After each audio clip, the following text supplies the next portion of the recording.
course, happy Sunday. Just wanted to give you a quick update on the tropics. As of the 11 a.m. advisory from the National Hurricane Center, Fiona is now a Category 1 hurricane. Now, the center of circulation, is turning essentially just south of the island of Puerto Rico. There's continuing heavy rain, flash flooding going on there along the island of Puerto Rico. Of course, at the highest elevations, landslides and mudslides, a major issue. Forecasted rainfall totals for the island of Puerto Rico, anywhere up to about 20 or so inches of rain with isolated totals closer to 2 feet. So this is going to be a major, of course, a problem, potentially even life-threatening for the folks on the island of Puerto Rico. Now, eventually, this system is going to shift a little bit closer to the Dominican Republic. Their rainfall totals, especially on the east side of the center circulation, could definitely be close to that 18-inch mark. Not expecting as much rain as Puerto Rico, but life-threatening rain, torrential rain possible for them as well, as a storm surge peaking around 1 to 3 feet. Now, we've gotten a lot of questions online. Of course, models were kind of all over the place earlier this morning. What's the current update with Fiona, where the system is eventually going to go? And of course, if you have friends and family members who live in these areas, make sure you get in contact with them, hopefully before they are impacted. Now, the Category 1 hurricane, you can see as we look ahead to the next 5 to even 10 days, we have major model consensus that this storm is expected to head eventually out to sea. Now, the latest track from the National Hurricane Center is essentially right on par with this. Really, the biggest change was one, that Fiona was named a hurricane, but secondly, that it's now forecasted to become our first major hurricane of the season. So as we look at the forecast track, you'll see it eventually pause, because they pause it here around 8 a.m. Tomorrow morning. Winds up to about 85 miles an hour, so keeping it a Category 1 hurricane. You can see the forecast cone from the National Hurricane Center has the west side making landfall potentially on the eastern side of the Dominican, and the center of circulation potentially all the way east there, just a few miles off the coast. So you can see, of course, that small cone in the near term eventually getting larger. So there's a pretty good consensus that the storm center will either be near, if not making landfall on the east coast of the Dominican. Always a good reminder, right, that the center, that little line, that's the center of the storm. So impacts can be felt well out of that. But you'll notice eventually taking that north to northeasterly trek, again, potential for a 115-mile-per-hour Category 3 hurricane as we enter Thursday and even potentially into Friday.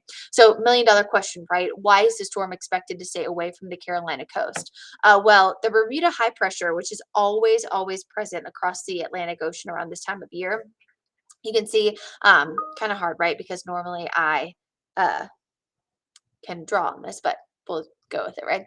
So you can see the little, it looks like a low pressure near San Juan. This is paused here at 8 a.m. Sunday morning. And you'll notice the Bermuda high. See this little area of arrows here? That's a clockwise rotation around the high. So that's why in the near term, these steering currents are pushing the storm toward the west, which has been pretty consistent the past few days. But what eventually happens is that the Bermuda high starts to break down. It shifts a little bit further east. And at the same time that's happening, of course, we have this really strong ridge of high pressure. There we go. This really strong ridge of high pressure that's been over the Carolinas, right? So the high that's keeping us nice and calm, and then you have the Bermuda high there offshore.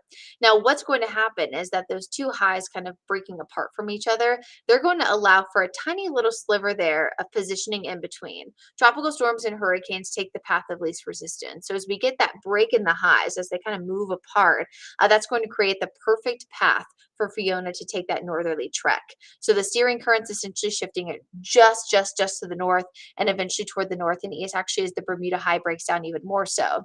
Now, some long-term models show the potential of this system becoming post-tropical, and actually could be an issue for parts of Greenland, even coastal Canada, as we enter the latter half of this week.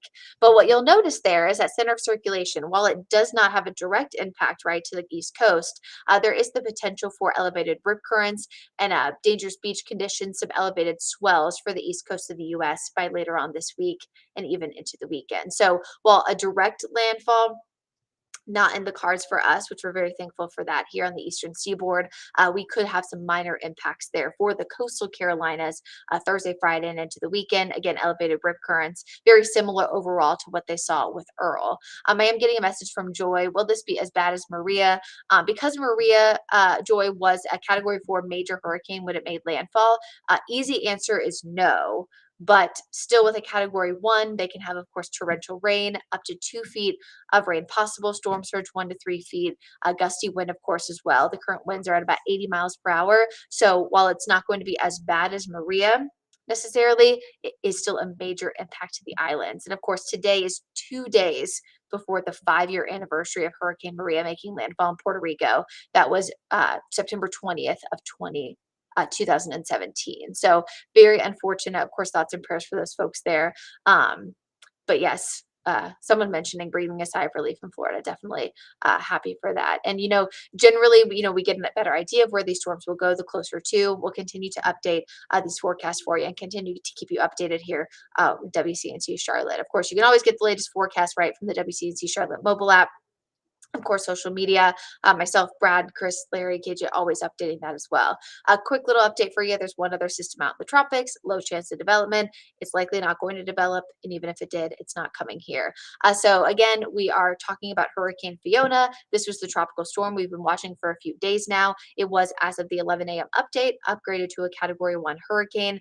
While this is not going to be a mainland United States threat, remember, of course, Puerto Rico, a U.S. territory. So these are U.S. citizens. And unfortunately, they are dealing with that category 1 with the center of circulation just south there of the island right now. Biggest impact for the island of Puerto Rico, heavy rain, localized flash flooding possible, landslides, mudslides, especially at their highest terrain, as rainfall totals could top about 2 feet, about 24 inches. So that's a little quick update for you. Hopefully you guys weren't alarmed, right, by talking about Hurricane Fiona, but we're trying to keep you updated here. The easy answer for those folks that maybe are just hopping on and saying, will this have an impact us here in Charlotte?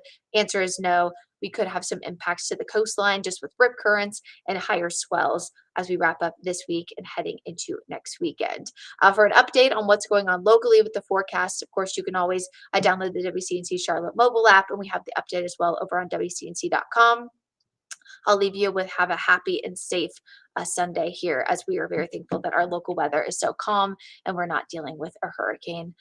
Everybody have a safe and happy Sunday. I'll see you this upcoming week. Have a good one.